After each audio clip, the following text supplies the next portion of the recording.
Have you ever felt like you're pretending too much? That every unanswered "how are you?", every empty smile in the elevator, every superficial conversation at a family lunch leaves an invisible weight on your chest.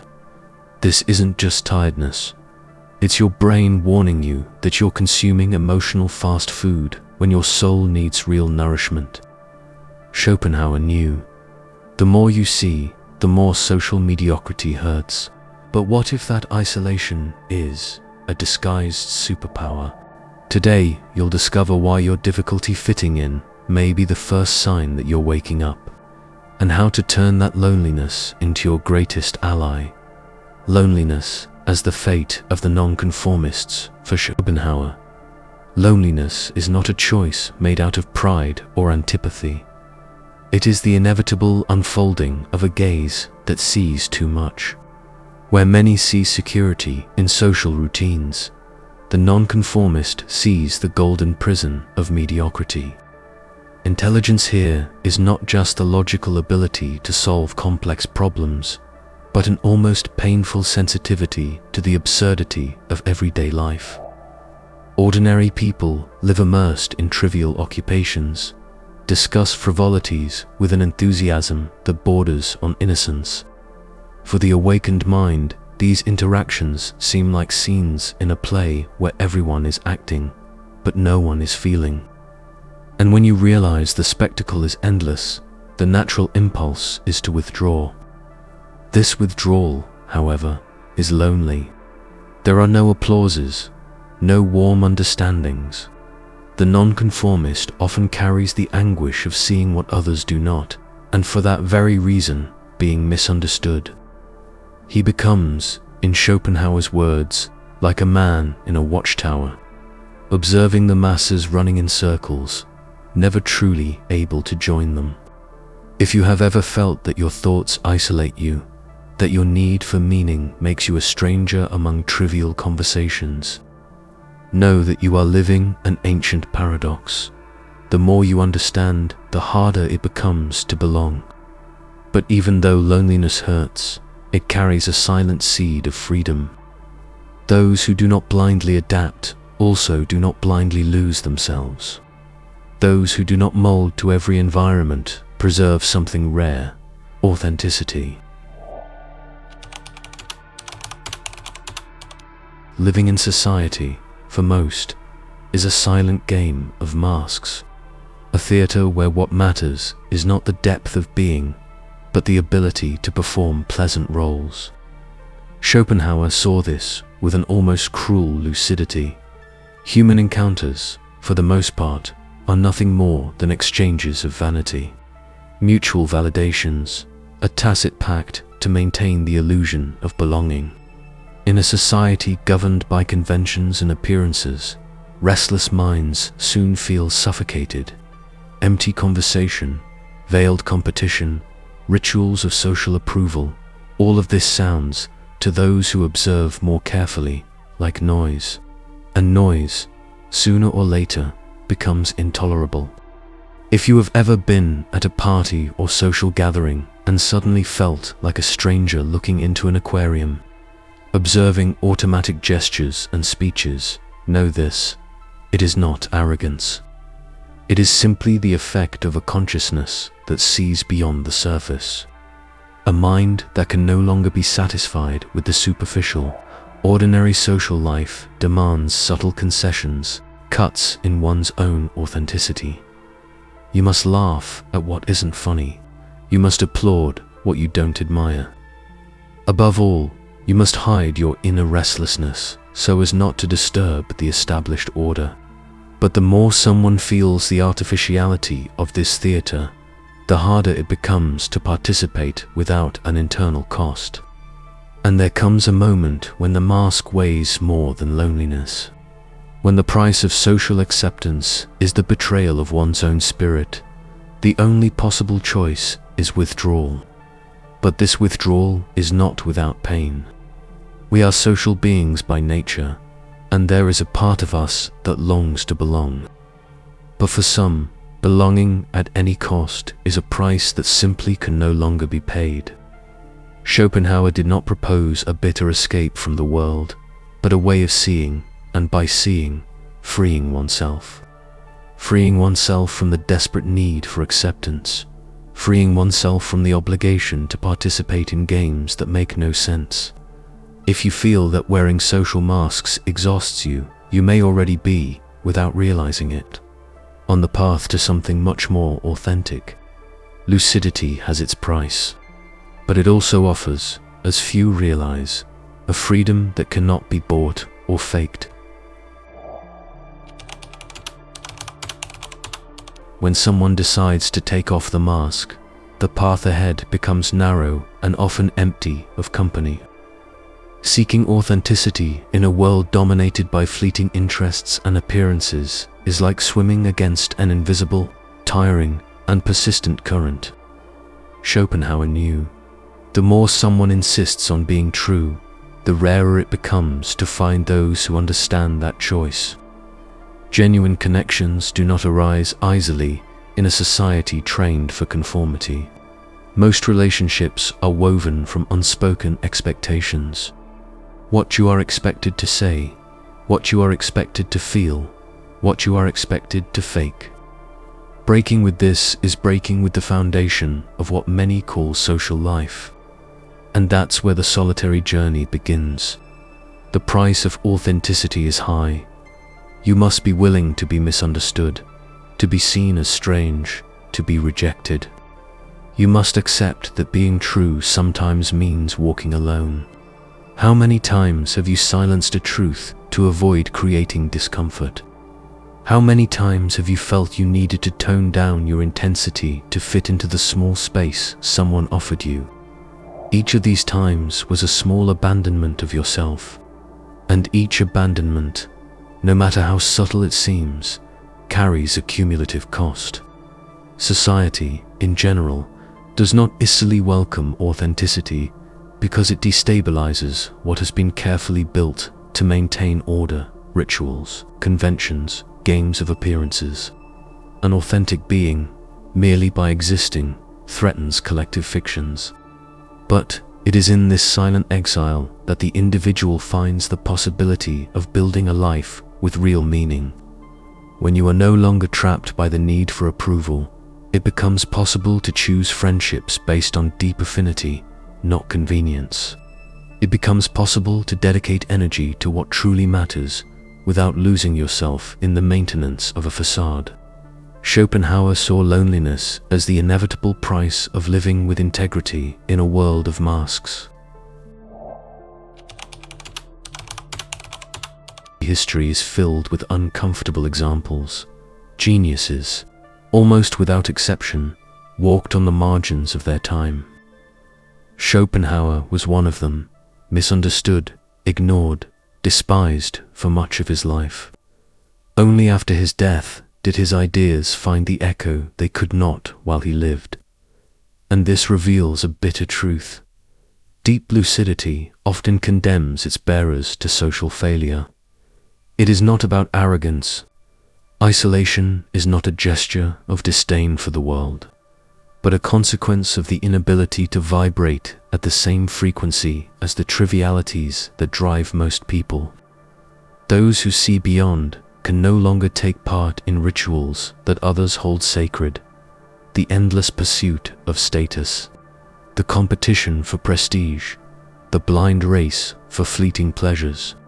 Schopenhauer believed that the ability to perceive the emptiness of existence inevitably distanced the individual from superficial living. And the greater the perception, the more radical the distance. The genius, therefore, is first and foremost an exile.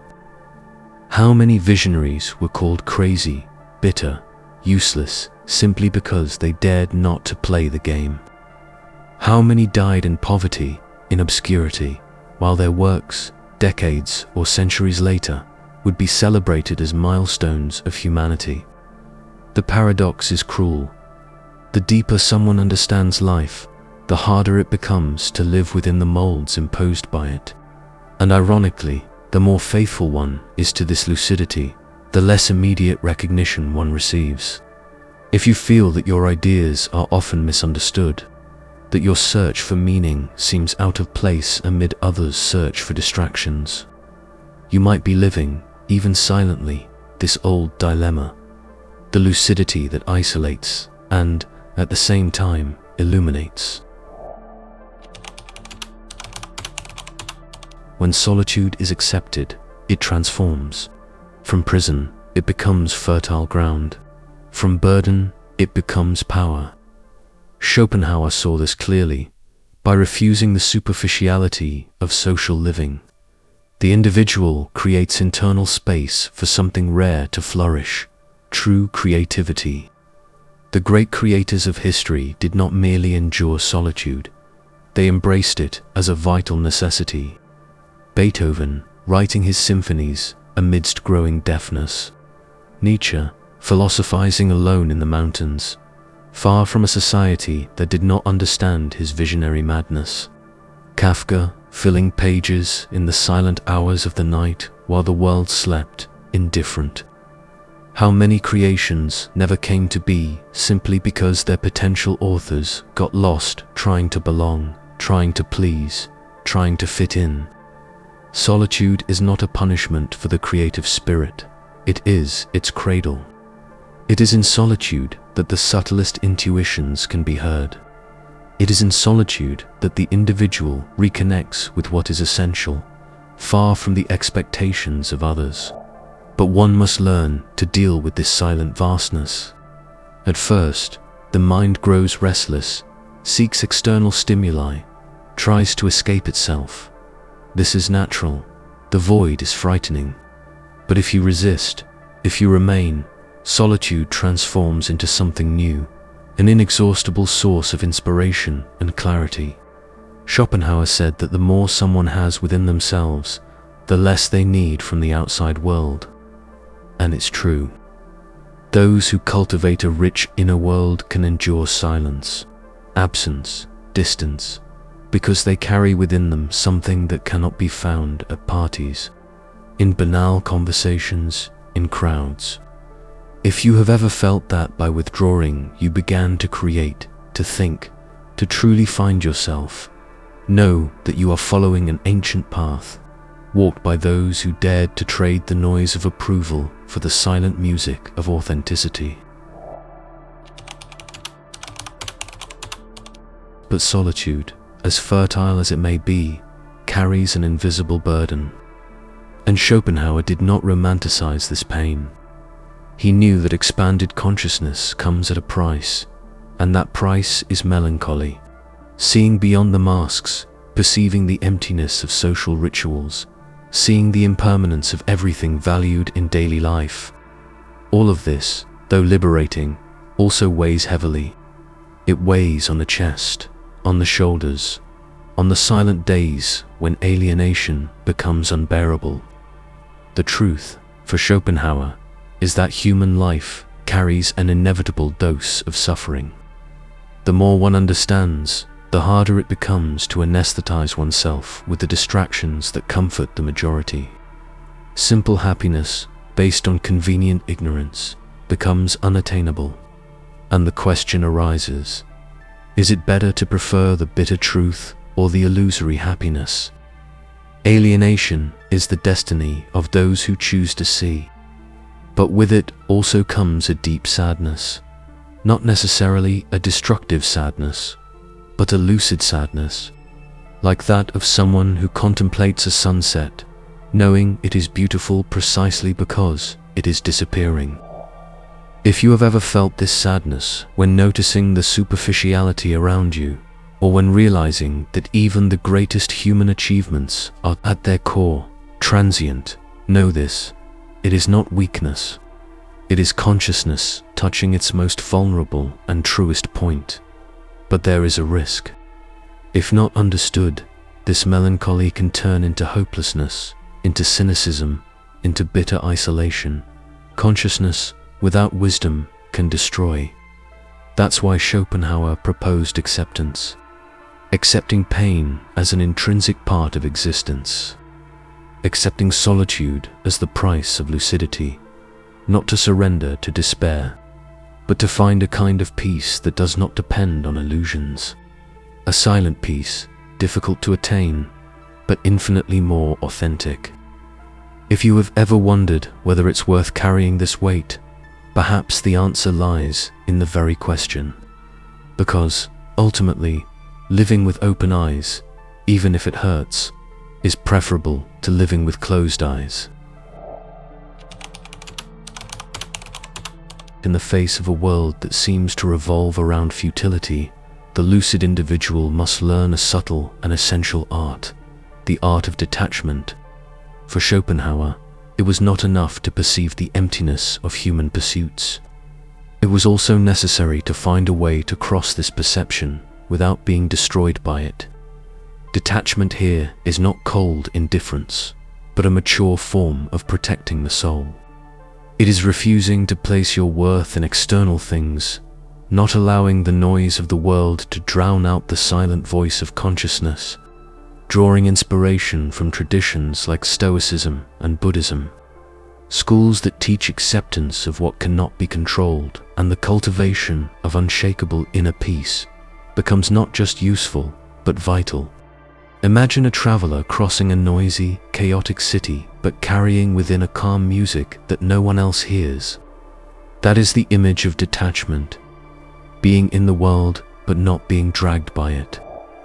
Practicing emotional distancing does not mean becoming insensitive, but wisely choosing where to place your energy, not letting yourself be consumed by petty disputes, fleeting opinions, the demands of a system that rewards appearance over essence. How many times have you gotten emotionally involved in something that, days later, you realized had no real importance? How many times have you let someone else's anxiety contaminate your inner silence? Detachment is the daily practice of remembering what truly matters and letting go of everything else.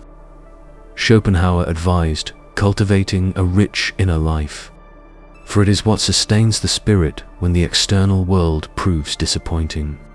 Reading, meditating, contemplating, creating, these are practices that deeply nourish the being and shield it from the frivolity that surrounds us. If you learn to live with detachment, you will notice something subtle.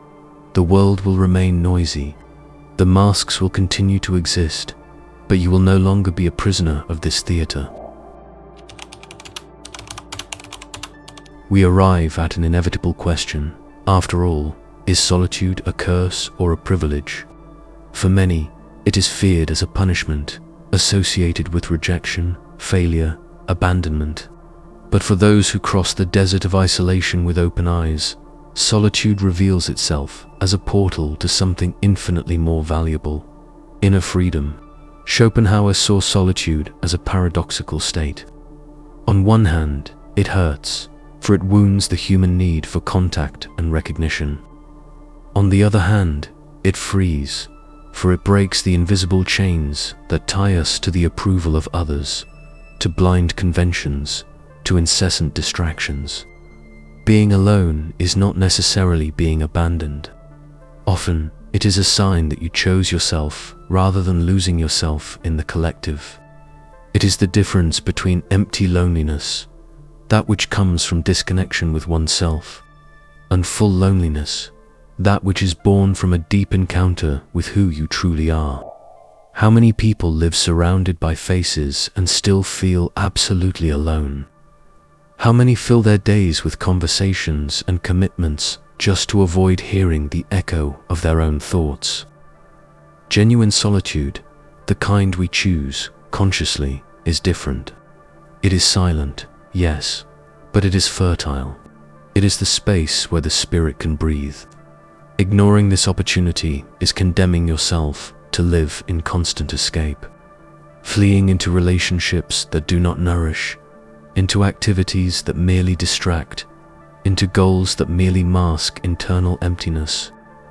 If you do not accept solitude, you will end up accepting crumbs of belonging. But if you embrace it, you will discover a freedom few ever know, the freedom to be whole. This journey is not for the weak. Each step toward lucidity will hurt like a muscle that has never been used. Each no said to superficiality will echo like an internal earthquake. But in return, you gain the only privilege that matters, to stop being a spectator of your own life. Here's your treasure map to navigate this silent revolution. Silence as an act of rebellion. 10 minutes a day. Just you and the void. It speaks things the world doesn't want you to hear. Diary of the condemned. Write without shame what you really think. It's your training ground for authenticity. Cannibalize the geniuses, Schopenhauer, Nietzsche, and while are not just readings, they are knives to dissect illusion. Mask hunting. Identify exactly where you still laugh at jokes that aren't funny. Cult of the deep ones. One friend who sees the abyss is worth more than 100 who live on the surface. Remember, the loneliness that hurts can be the same that sets you free. And freedom, as few know, is a price worth paying. If you enjoyed this content and want to understand more about life's questions, subscribe to the channel and share this video with those who are also among the awakened.